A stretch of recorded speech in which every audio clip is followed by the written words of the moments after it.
Your Excellencies, Ministers, distinguished speakers and guests, on behalf of WWF and the Coral Reef Rescue Initiative and partners, it is my pleasure to welcome everyone with us here in Glasgow and those who are joining virtually at home from around the world to our event this morning. My name is Polly Merriman, and I work for WWF's Global Oceans Practice, and where we are working to secure productive and resilient ocean ecosystems for the benefit of people and nature. I'm delighted to have the honor of moderating this event, Closing the Funding Gap, Innovations for Investing in Nature-Based Solutions in Coral Reef Conservation, a topic which couldn't be more timely or more urgent. Our ocean and coral reefs, of course, are fundamental to life on Earth and human well-being. Safeguarding coral reefs and their dependent communities against climate change impacts is a global challenge. Our distinguished speakers today, some of whom are with us here and some are joining us virtually over Zoom, are acutely aware of this challenge and are meaningfully and actively engaged in addressing it. Thus, we're delighted to have the opportunity to hear their unique perspectives, and we have an exciting program ahead of us where we'll hear from Carol Fua, the Coral Reef Rescue Initiative leader from WWF, and Ove Hoag Goldberg from the University of Queensland, who will help set the scene for our discussion today. They will be followed by a keynote address by the Honorable Prime Minister Frank Bainimarama, a true ocean champion and the former president of COP23, who initiated the Ocean Pathway, which set the course for raising the importance of the ocean within the UNFCCC. Following the Prime Minister, we'll then hear perspectives from the investment and donor community, and are looking forward to introducing Christian Severin from the Global Environment Facility at the World Bank, who will share his perspectives on the importance and urgency of investing in coral reefs and communities.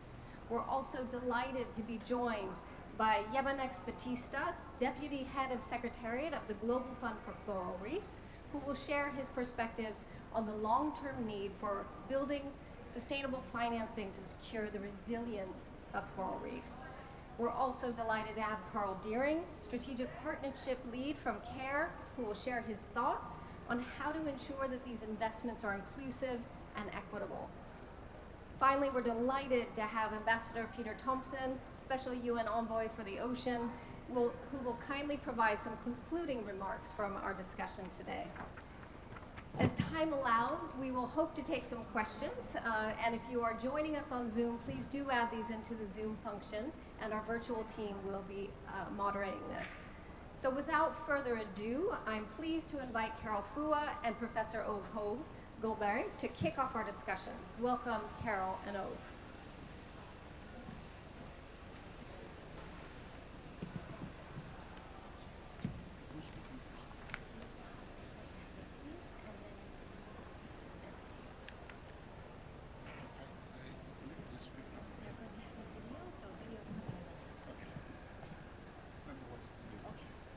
Thank you very much. It's a great pleasure to be here, even though I'm virtual. I'm looking forward to the discussions later.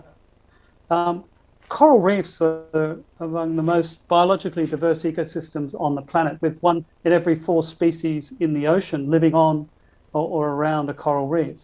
They're also really important to humanity, with over 500 million people deriving food and income from coral reefs across 100 nation states.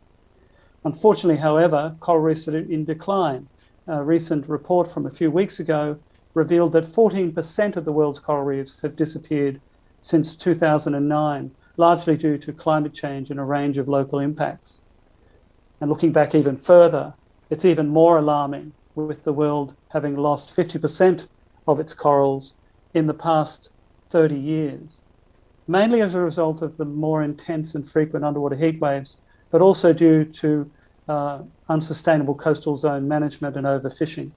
And if we continue on this current pathway, we will lose coral-dominated ecosystems over the next few decades, with a real risk to millions of people in terms of food and income.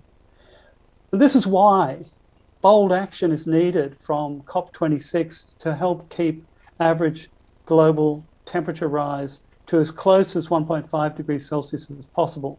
and to maintain a healthy and resilient ocean as a critical part of the climate solution. We must put coral reefs and people first to avoid catastrophe. We must develop a global strategy for protecting coral reefs that are least exposed to climate change, protecting the regenerative capacity of the world's remaining coral reef ecosystems. In short, we must act now. This is code red, not only for coral reefs, but for our planet. WWF, University of Queensland and partners have developed the Coral Reef Rescue Initiative, which has identified reefs with the best chance of surviving until the climate is stabilised again. And in a partnership of 7 coral reef nations, we have identified coral reefs that are least exposed to climate change using the science-based 50 Reefs strategy. As a consortium of countries, the partners to this initiative are developing a national to local strategy for dealing with environmental stress and building resilience. And this is a targeted approach which will specifically bolster the resilience of reef ecosystems that have the best chance of surviving the next few decades of climate change, and which are partnered to aggressive action on dealing with the non-climate stresses such as pollution and overfishing. And in this way, coral reefs have the best chance to survive climate change while also being in the best condition to do so. Carol Pua, the Coral Reef Rescue Initiative lead, will now tell you a little bit about the progress we've been making with our partners across the 7 countries on this initiative. Thank you very much, Ove. My name is Carol Pua. I lead the Coral Reef Rescue Initiative. I have the great privilege now of sharing with you the progress that we made in the last 2 years and where we are right now in implementing the initiative. The initiative is a partnership initiative with NGOs, both small and large, and also, of course, the countries that we're working in. The NGOs at the moment at a global level are WWF, University of Queensland, which is also an academic and training institution that is leading the science for us, Wildlife Conservation Society, CARE International, our development partner, RARE, Blue Ventures, and Vulcan, who's leading our technology and innovation for the initiative. The vision of the initiative is dual. We've always wanted to keep at the heart of the initiative the resilience building of coral reefs, but also the resilience building of coastal communities and communities that are dependent on these reefs through a suite of measures, 5 different components that cover a range of issues. We managed to develop this vision through a very lengthy consultation process through national, regional, and global workshops, working with community-based organizations and leaders, local scientists and experts, government agencies, and NGOs as well. We've done them across all the seascapes that we're working in the Coral Triangle and Melanesia, coastal East Africa, and to a small degree, we'll be doing that also in Cuba for the Caribbean. The initiative is focused on 7 countries that hold together 70% of the global reproductive capacity of coral reefs. Some of these countries, although small in seascape size, hold a very large percentage of the global reproductive capacity. For example, Fiji, although it has a very small seascape size compared to a country like Australia, it holds 5% of the global reproductive capacity of reefs. The 5 components of the initiative that we developed through consultation and co-design in these countries are, firstly, the healthy land and seascape. This is where we deploy more traditional ridge-to-reef methods through marine spatial planning, the setting up of marine protected and conserved area networks. The second one is around resilient reefs, resilient communities, I apologize. This component is really focused on poverty, health, and education programs and climate adaptation programs. The third one is around sustainable blue economies, really addressing the investment needed to shift entire seascapes and landscapes towards more sustainable practices through impact investment, for example. And the fourth one is around networks and knowledge. This work is being facilitated by the University of Queensland. It's really about online capacity building and offline capacity building to help communities redevelop and also apply new skills to train for different types of livelihoods, but also capacity building around coastal resource management as well. The fifth one is around global action and innovation. Here we're trying to bring together a coalition of the willing and to push the ambition for a much more strong action for coral reef conservation, especially for the communities that are dependent on them, through investment and through more ambitious policy. It also includes an innovation component, promoting use of technology for data management and collection, creating incentive structures within information collection to benefit coastal communities as well.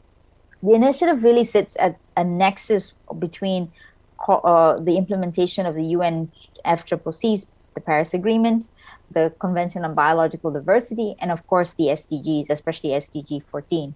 It's a really important nexus as the interaction between these three elements in terms of global policy really determines how we manage our coastal areas and how they also impact communities that are dependent on them. Today, we're talking a little bit about our innovative fund financing model that we're promoting for the implementation of nature-based solutions. The initiative really started with the support of foundations and private philanthropy together with NGOs, building on the work of 50 Reefs and the University of Queensland's investment. We then developed a PIF for the GFCR program that has been approved, and we're now in the final stages of finalizing our ProDoc that is going to the council in December. Meanwhile, we're also developing concept notes for the countries of the Coral Reef Rescue Initiative.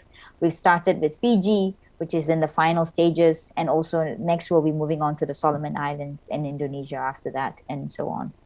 The initiative, of course, is much bigger than what is being invested for the GEF and the GCF. There's private philanthropy coming in, taking advantage of the private sector, that's coming in to take advantage of the public sector investment. The other gaps that we see are being funded through private philanthropy and, of course, the NGO funding, especially around community resilience building. So together, collectively, you see a blended finance model that is de-risked through public sector investment that makes it very attractive for private sector to come in together with the NGOs to help build a robust program that addresses all the pillars and the components of the initiative. It's been a fantastic opportunity for me now to share with you our progress. We're really excited to work with all the governments involved and the global community that is interested in securing these reefs for everyone. And I look forward to continuing our partnership both at the country level and through our NGO and community-based organizations. And now we will get to hear a fantastic example of how this actually works from the Prime Minister of Fiji. Thank you very much. Thank you so much, Carol and O, for so perfectly setting the context for our discussion and for hearing more about the important work underway in the Coral Reef Rescue Initiative with innovative approaches and financing. It is now my great honor and pleasure to introduce a true ocean champion, the Prime Minister of Fiji, to offer his keynote comments. A very warm welcome to you, Mr. Prime Minister. The floor is yours. Thank you.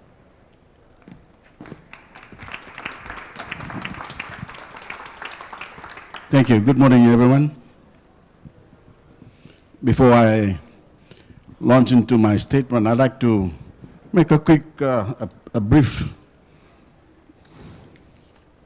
story about a gentleman, one of our chiefs, the Turangatui Madwata, a chief in Fiji, and one of our fiercest defenders of the ocean and of the right of Fiji's future generations to live in a clean, safe and natural environment. As the traditional leader of Madwata, which is one of the bigger provinces in Fiji, he has served as the steward of our Great Sea Reef, the third largest barrier reef in the world. And together in 2018, him and I drew a firm blue line of sustainable management to defend that vital ocean ecosystem, protecting the home of 55% of the known coral reef fish in Fiji. I'm making this quick statement because he's supposed to be here for COP26. But we had to ask him to change his itinerary because next week he's going to be sworn in as our president of the Republic of Fiji. But Bula Vinaka again. It's a lovely morning when we left our accommodation. It's not raining. When it drizzles, it's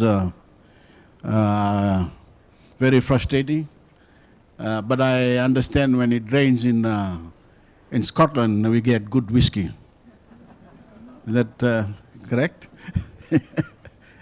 But in Fiji, when it rains, it doesn't drizzle, it pours. But it's wonderful to be with you to speak on a cause that is deep within the heart of every Fijian. And I thank the Coral Reef Rescue Initiative for keeping our reefs where they belong, at the very heart of our climate action effort. Today, I wanted to share my own story and my own relationship with Fiji's reefs.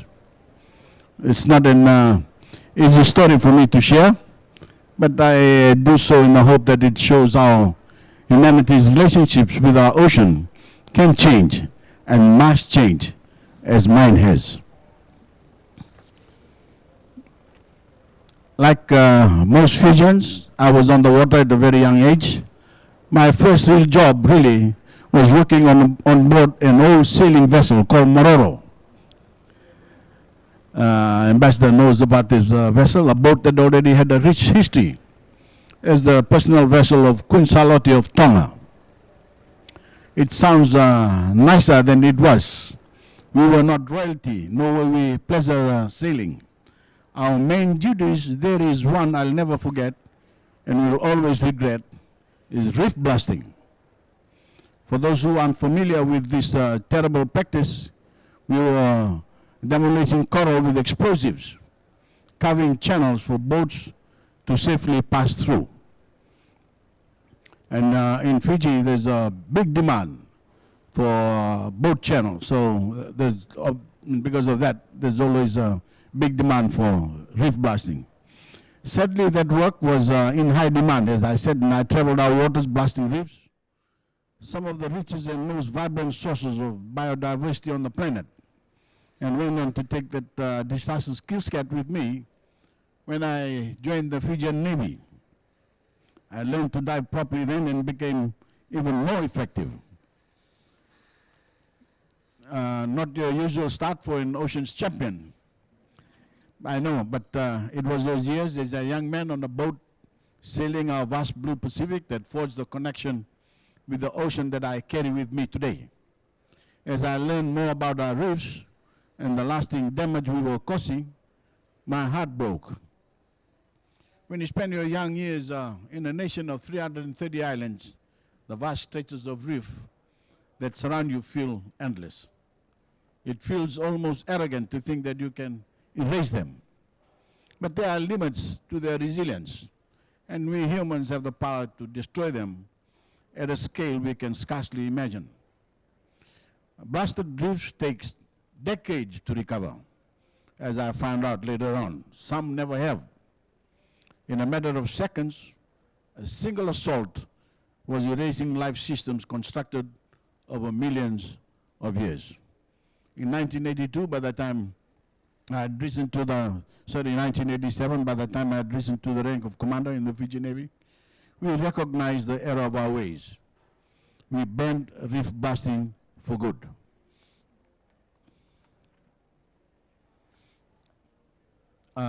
Fiji's reefs today are properly marked, so they can be easily navigated. We rely on hydrographic technology to keep vessels safe at sea.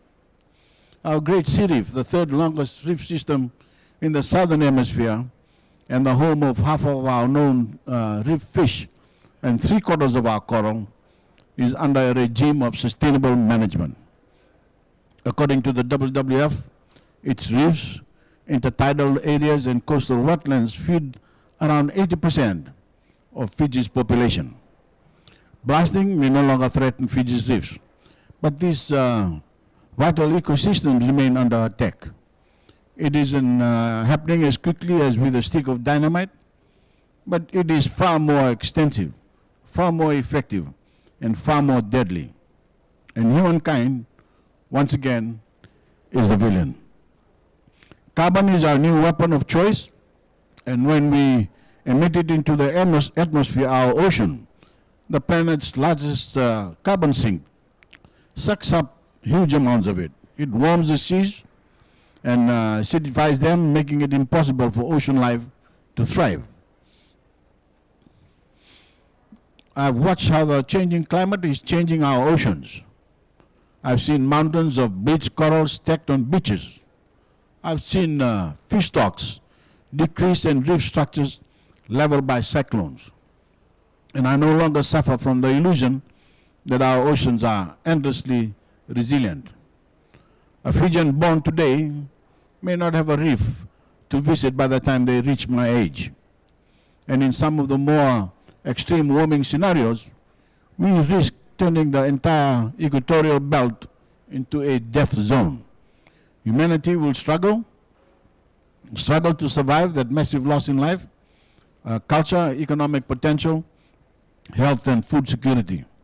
Fiji has fought at these negotiations to ingrain the ocean pathway into the processes of the UNFCCC. Now, we must decide where that pathway leads. Number one, for the sake of our reefs, ocean, and the general habitability of the planet, we must cut carbon emissions. As that happens, we have work to do. We have to do the work rebuilding the resilience of our reefs. And Fiji is open to partnerships that ensure that we pass our reefs on to coming generations.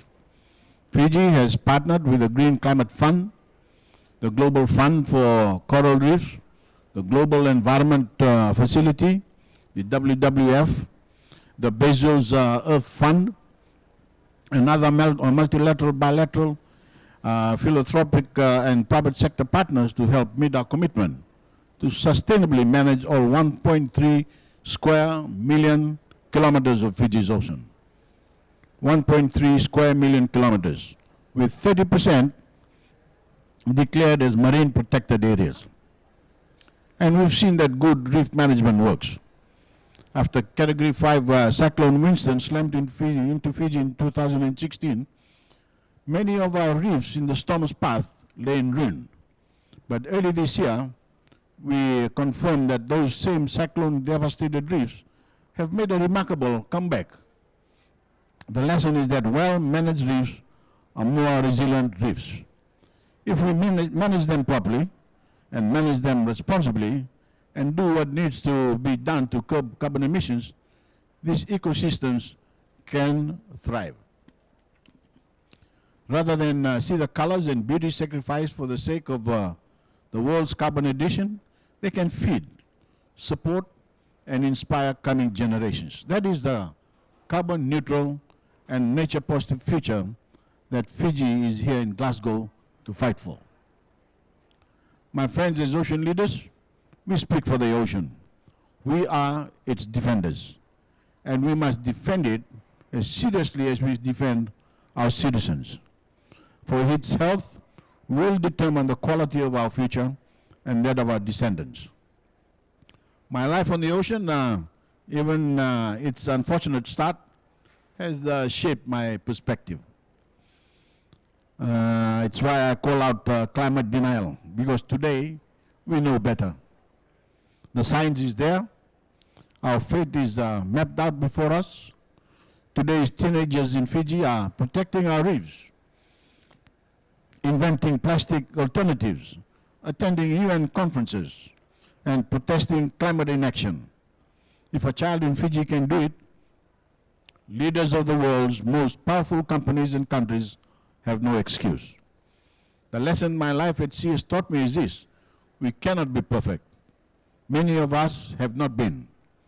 We have made many mistakes, and at times we have acted out of ignorance.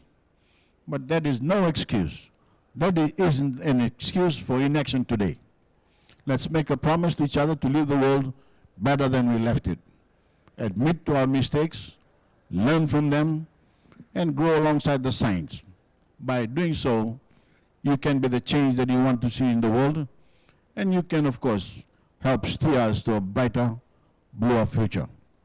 Thank you, or as we say in Fiji, Vinaka Bagalevu. Thank you. Thank you, Mr. Prime Minister, for your very inspiring comments, for the actionable words you've put before us, and for speaking on behalf of the ocean not only now, but certainly something that you have done for a very long time, and is why we are also pleased to be here in Glasgow working to ensure, as you say, that if a child in Fiji can speak for the ocean, so can the rest of us, and ensure that the ocean will be at the heart of these discussions here in Glasgow. Thank you so much. Now, it is safe to drink, I promise you. You are welcome to stay if you wish on the podium. Yeah, all right. It is now my great pleasure to shift our discussion a bit to talk about those investments and the partnerships you referenced. And therefore, I'm pleased to have introduced Christian Severin from the Global Environment Facility, where we will ask him to share his perspectives on the importance and urgency of investing in coral reef conservation and communities. The floor is yours, Christian. Thank you so much, and good morning to all. Honorable Prime Minister, ladies and gentlemen, friends and friends of the ocean. It's a great pleasure to be here this morning with all of you. Well, I mean, we already heard why this is so important. We heard some of the details why this is being done. From the side of the GF, it's part of our strategy, our long-term strategy. I mean, not only this current replenishment, but for a long time. I mean, looking at sustainable management of our ocean resources. So sustainable blue economy is not a foreign concept to us. It's very, inserted into our current strategy and also our coming strategy. Sustainable fisheries, healthy coastal ecosystems, and coastal and ocean pollution. Some of the areas and issues we've just discussed here. But why are we doing this specific investment? I mean, it ticks all the boxes for me, right? It's innovative. It's a little bit, you could say, high risk, but also extremely high reward if we manage to do this. As we heard, these ecosystems, these coastal coral ecosystems here are very unique. They have a very high resilience, and we still wonder a little bit why is that. So if we can fix this and we can figure that out, I think we have part of the solution. Not all of it, but part of the solution. Then it's a nature-based solution, and nature-based solutions are, I mean, in not only mine, but in many people's objectives, is one of the keys to actually solving some of the crises we are in. If we can shift to utilize nature and make sure that nature is strong enough to actually sustain some of these pressures that we humans put on it. Then it's a source to sea or ridge to reef, as we heard before. In some of the smaller islands, it could be roof to reef, if you will. I think this is another part that's really important here, that we're not only focusing our sight on the ocean itself, but because all that happens in the ocean stems from the coast and from land and land-based activities. So that's why, if we really want to look at what are the issues and why are these reefs sustainable, we most likely and very surely will have to look at some of the things happening on land. And then it has an amazing opportunity here. I mean, the scalability and the replicability of this investment is beyond, I mean, very large. So that's some of the things that triggered our interest and why we are part of this, and also why we see this very interesting mix of public and social CSOs, private sector, philanthropy, and other multilaterals that have joined forces here. And that, of course, is also important. And then, of course, the countries. The countries are here clearly with their own funding. And as we just heard now from the Prime Minister, this is an issue that the thing you wake up in the morning thinking about, and when you go to bed, it's still there because it just doesn't disappear. So it's something that we all recognize, and also political leaders recognize. This is extremely important for long-term financial and health, sustainability and health of our people. So that's some of the things that we are hoping to get out of it, right? We hope that we can increase governance locally, regionally, hopefully also globally around these ecosystems. That we can start and kickstart a process of strategic priority and policy formulation, and then following that, national investments and hopefully massive investments into these not only the reefs themselves, but all the other areas around it that actually makes them sustainable. And increase the resilience.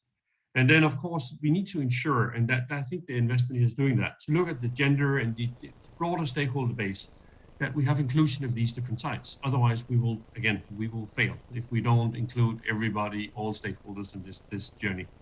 If we do that, on the other hand, I mean, I think we have a unique opportunity to increase local and national resilience, not only of the coral reefs, but the coastal zones and the ocean itself. Grow economies. We're kidding ourselves if we think we can change change these things without making sure that there's also financial sustainability in it.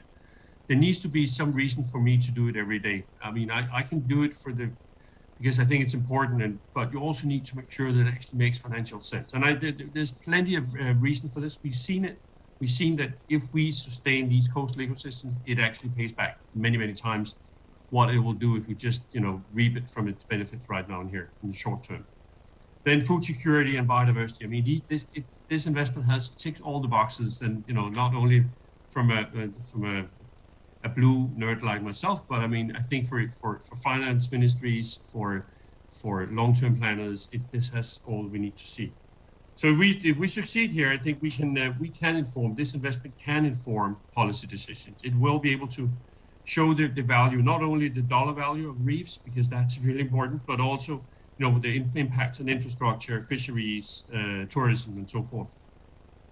Make sure that the oceans continue to be this socioeconomic driver, but also that it continues to provide the social cohesion of all these nations, these 7 nations here. But I mean, all coastal nations believe they have this. I mean, there's a social cohesion that it provides, the glue that ties us to the ocean.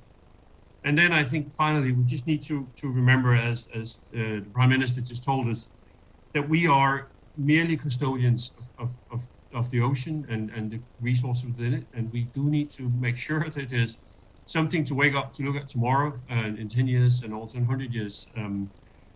So with that, I'm just very happy to be part of this investment, and I'm looking forward to see it unfold. And hopefully it will be able to guide us into how to manage our coastal reefs for many, many years to come. Thank you.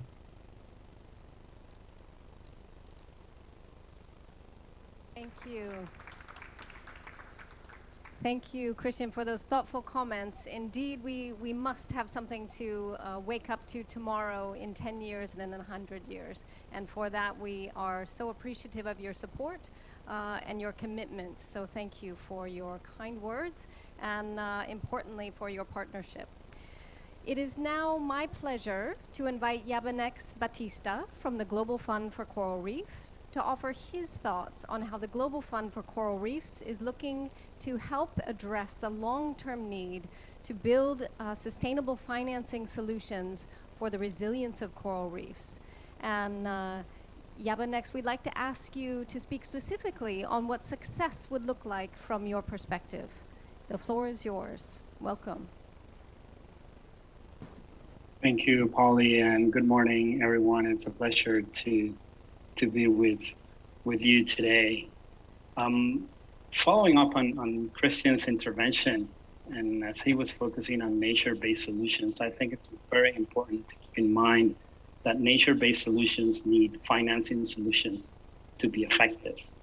And within the coral reef work, some estimates have shown us that coral reef funding currently is estimated to be 7 times lower than the amount of funding that is actually required to save and conserve effectively our reef ecosystems throughout the world.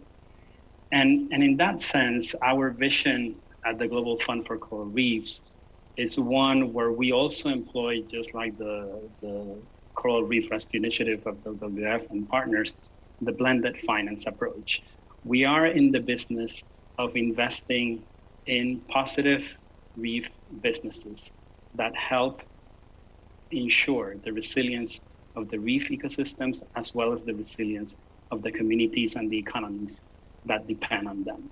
How do we do this? The GFCR was launched about a year ago, a little bit more than a year ago, as this blended finance vehicle that is designed to mobilize upwards of $625 million through 2 main instruments of our fund. First, through our grant window, which is the part of our instrument that is designed to help create the enabling conditions so that those positive reef businesses can actually be designed and thrive and really generate then a pipeline of projects through the deployment of pure grants, concessional loans, and guarantees that can help de-risk and help incubate those businesses, those positive reef businesses that then our partners, Pegasus Capital Advisors, who manage the investment window of the GFCR, can then come into the picture and help scale up those businesses. And this is, in a nutshell, the blended finance approach that we are pursuing in the GFCR, which is being created, and it's aiming to create efficiencies of scale, reducing dependence on the limited and short-term grant funding, and accelerated investment readiness of projects. I think here I would like to also highlight, Polly and colleagues, that from our perspective, it's important that we think beyond grants. Going back to what I just said, if we want to be successful in saving our coral reefs and mobilizing the kinds of resources that we need to mobilize to secure their future and our future, we need to really use grants in a different way. And that's what we are aiming to do. I would like to take the opportunity to thank the Prime Minister for his inspiring words, and also share with him and the whole audience some of the kinds of investments that we are doing through our work in the GFCR, and using Fiji as the example. Fiji was the first program that the GFCR designed and it's currently implemented. And there are 4 key initiatives that we are financing through this GFCR program. First is investing in a sanitary landfill and recycling facility that will help reduce pollution that flows into the sea. Second, we are working with partners on a blended finance facility for the management of the locally managed marine area network. Third, we are working also on supporting a technical facility that will help incubate investable blue economy projects and promote local capacity. And last but not least, and one that I think is particularly interesting, we are working also under this program on supporting a non-synthetic fertilizer factory to help increase yields, improve soil quality, and of course, reduce marine pollution from fertilizers. I'm going to your second part of the question, Polly. I think the real success is when we can say that we can keep our reefs resilient to climate change. And that is the longer term vision and the longer term success. But I think in the more immediate future, I think success is when the financial mechanisms and the positive reef businesses that we are supporting and that we want to develop become fully sustainable, and also then generate tangible financial resources that we can see are going back to the reefs and the communities for the better management of the ecosystem and to increase the resilience of the communities. I think that's really what success is like, when we see the impact in people and when we see the impact in the conservation and the resilience of our coral reefs. I would like to briefly mention and thank also our donors and partners that are part of the great GFCR coalition, starting with our partners in the investment window, Pegasus Capital Advisor and the Green Climate Fund, who just recently announced support in the amount of $125 million to the GFCR investment window, and also to our partners and donors in the grant window side, the governments of the UK, Germany, and France, the Paul G. Allen Family Foundation, the Prince Albert II of Monaco Foundation, and UNDP, UNEP, and UNCDF. And of course, a really very special thanks to the Prime Minister of Canada, Justin Trudeau. Since yesterday, the government of Canada and him himself actually announced the support of Canada in the amount of $6 million to the GFCR. Thank you again to Canada. And to the Coral Reef Rescue Initiative at the GFCR, we're looking forward to working and partnering with you. We are currently developing, aside from Fiji, programs in 5 others of the geographies where you're also working. And I think there is a lot for us to cooperate and share. Thank you.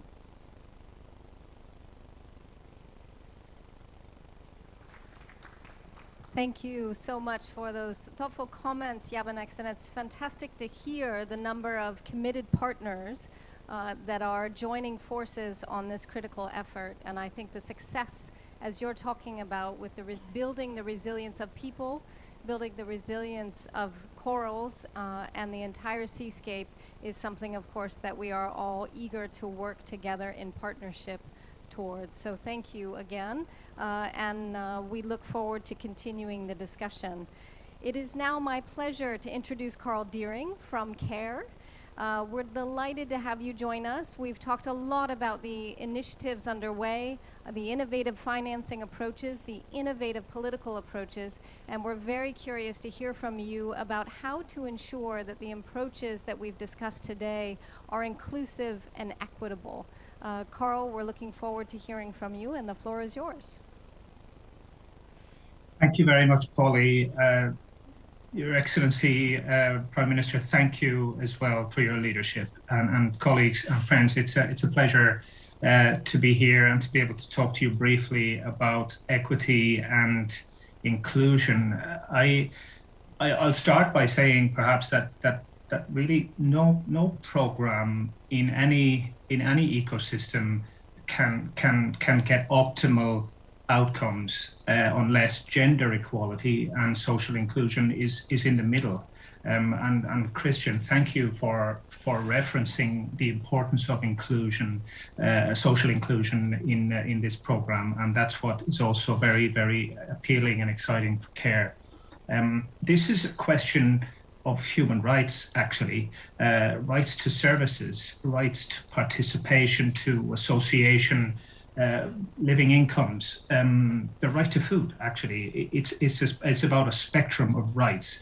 If gender equality and social inclusion is not central to our strategy in coral reef rescue, then we're not actually honouring obligations under these rights frameworks. So that's something I think is important to mention. And actually, we have evidence. Regardless of the rights aspect, we have evidence that if we put gender equality and the empowerment of women in the middle of these programs, it brings significant sectoral outcomes. And we've been working, for example, with WWF in a coastal ecosystem in Mozambique, where we took these approaches, and it led to increased dietary diversity among households. It led to increased food security for women. It led to increased incomes and increased asset bases for women. So there's plenty of evidence that these approaches work.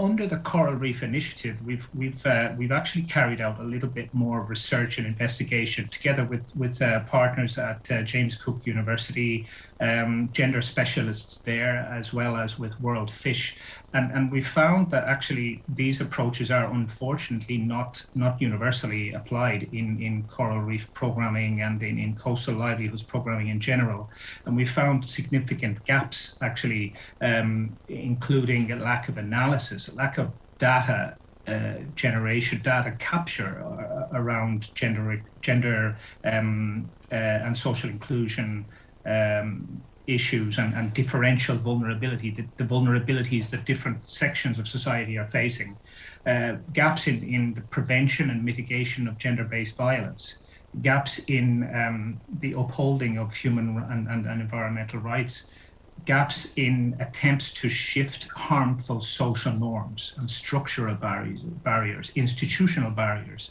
to equity and inclusion.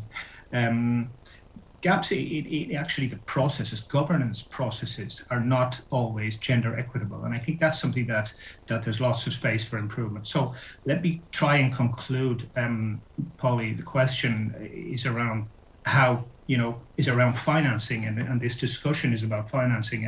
And there's a couple of things I think that investors and donors can do, because in the Coral Reef Rescue Initiative, we as partners are committed to filling those gaps, to addressing those gaps under the gender action plan that we're developing for the different countries in question. But there's more that investors and donors and governments and all development actors can do. One is invest. It might sound obvious, but invest in the collection and use of gender disaggregated data. That's not done systematically, and it should be done, and it's not expensive. We need to increase climate finance for locally led adaptation. There's lots of discussion around the climate finance gap, but we really need adaptation funding to increase, and for that funding to go to locally led adaptations, such as the projects that we're talking about in this program.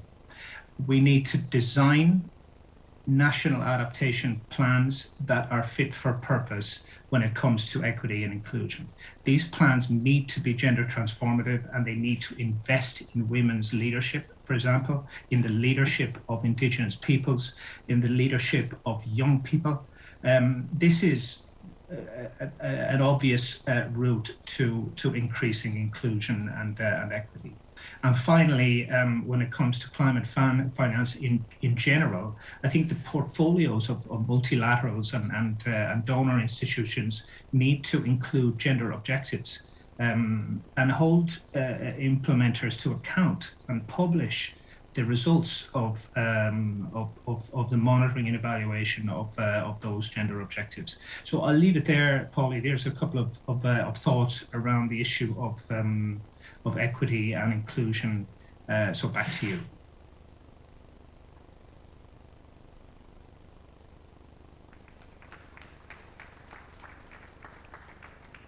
Thank you so much, Carl. In very important comments that I saw a lot of nodding around the room here in Glasgow about the importance of taking forward equity and inclusion, not only in name only, but ensuring that we are implementing the policies, the data collection, the procedures, the locally led adaptation solutions that are so incredibly needed, and working in partnership with you and others to ensure that we can take this forward.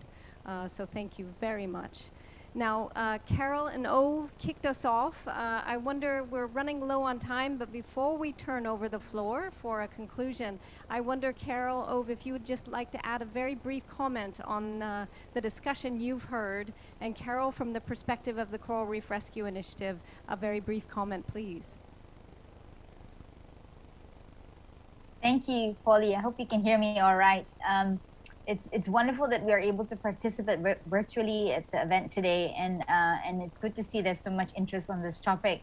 We just want to thank our partners, especially the Global Environment Facility, the Global Fund for Coral Reefs, and our NGO partners and academic partners and research partners. I think without a partnership approach demonstrating how this can be done with a blended finance model, a lot of countries might feel isolated in solving these problems with their own budgets, and I think we need partnerships to work on the ground with communities as well. It's fantastic news, Prime Minister, to hear about Tui Matuata, one of our great champions on the Great Sea Reef, and the role that he'll be playing in Fiji. Champions like Tui Matuata play a vital role in not only showing how important reefs are for biodiversity and sustainable development, but these reefs have a very strong spiritual and cultural value for people in developing countries as well.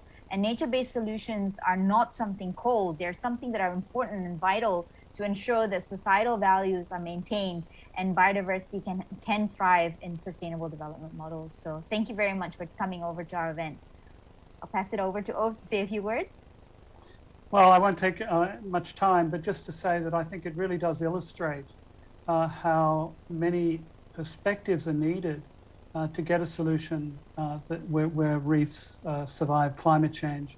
And I was particularly struck by Carl's comments just in the preceding intervention about the fact is that there's some sort of no-brainers out there which we haven't included as yet or are still working to do so, but the impact of those types, that perspective, that multi-perspective is so important, and hopefully we'll take much wisdom from this gathering, especially with the words of the Prime Minister.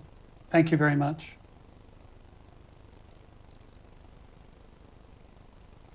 And Carol. And now, I know we're running late on time. It is now my very great honor to introduce yet another ocean champion, the UN Special Envoy for the Ocean, Ambassador Peter Thompson.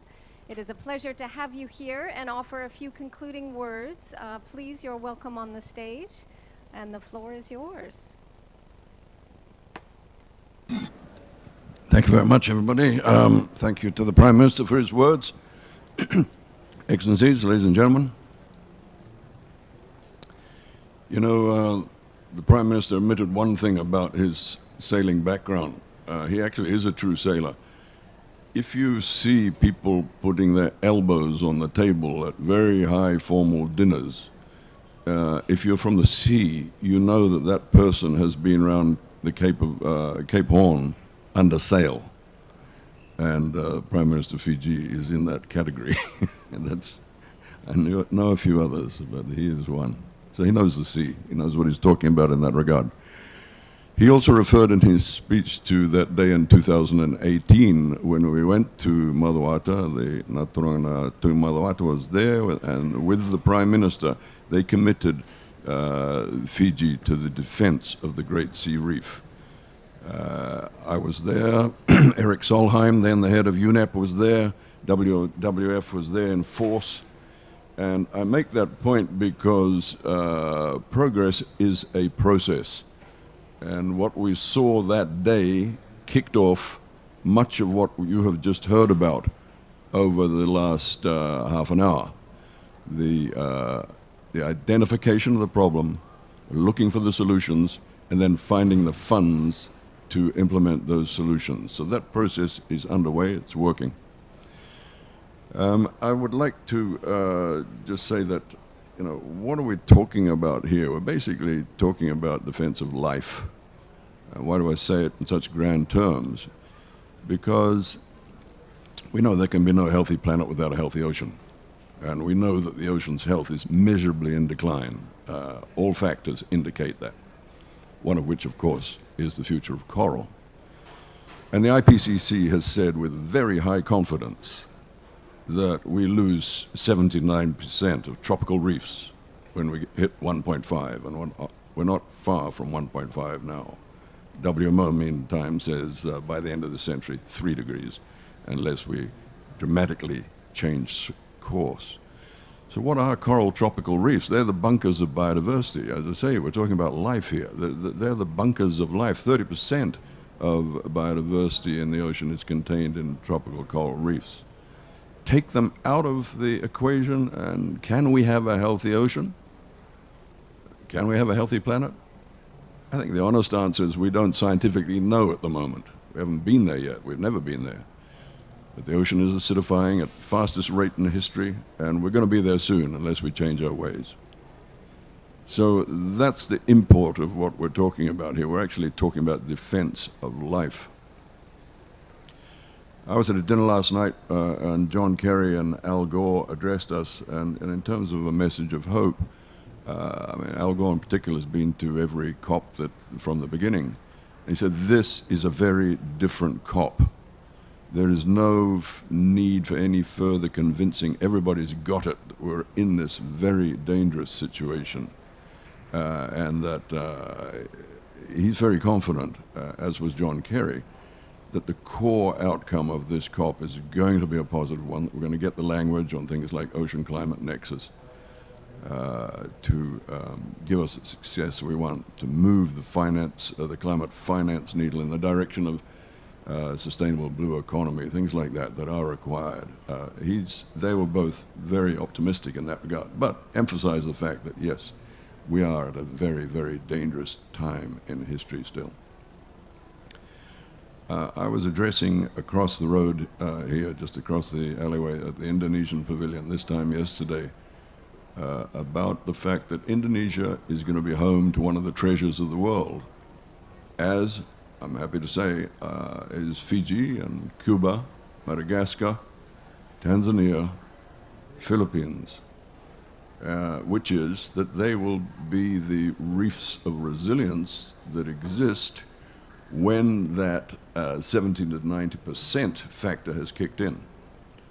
So the great majority of surviving coral is in those 7 countries I've just listed.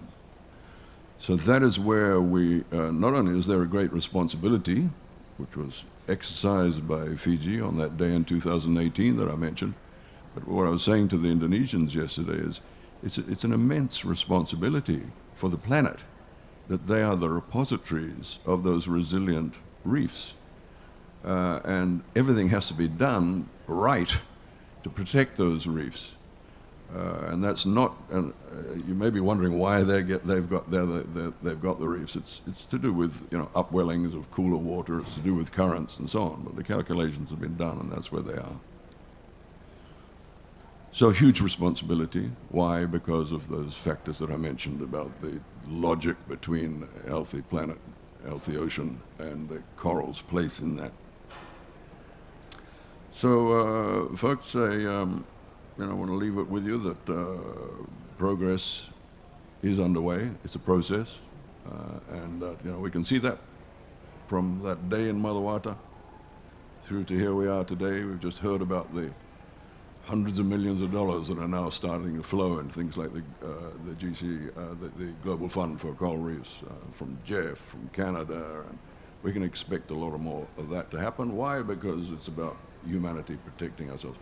A lot of you will be wondering what this is around my neck here, and it is linked to coral. I asked my family what they thought I should be pushing up here at this COP. And the consensus was, apart from the never give up, the Tambusoro motto, is the fact that it's kids' rights now. All of this stuff that we're talking about relates to their lives, not ours. And so I actually suggested to Patricia Espinosa that every delegate coming through the gates should be required to wear a badge saying who they're the parent of or the grandparent of. Apparently the security people didn't like that idea. But anyway, I got my own lanyard, and basically says that I'm the grandfather of Grace and Mirabelle and Poppy and Rose and kids' rights now. And when people ask me, where do I get my optimism and hope from, or my straight out answer is just be a grandfather, because you can't be anything but. You have to fight for their rights. Thanks very much, everybody.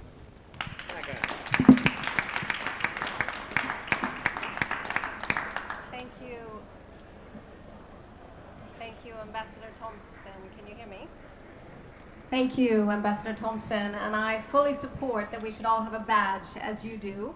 I think it's much nicer than the badge that we have been given, stating what is at stake, why we are here, and what we are working towards. And I would like to thank you and the Prime Minister and all of our speakers for reminding us of exactly what is at stake, for stating the commitment that you all have to work towards the solutions we all know are needed, for your partnership, and particularly for the leadership that you all have shown in ensuring that the Ocean Climate Nexus will be at the top of the agenda, that we will work in partnership, and on behalf of WWF, the Coral Reef Rescue Initiative, all of our partners and speakers, I would like to thank everyone here also joining us in Glasgow and also on Zoom. We very much look forward to continuing the discussion, and we thank you so much for your commitment and leadership. Thank you.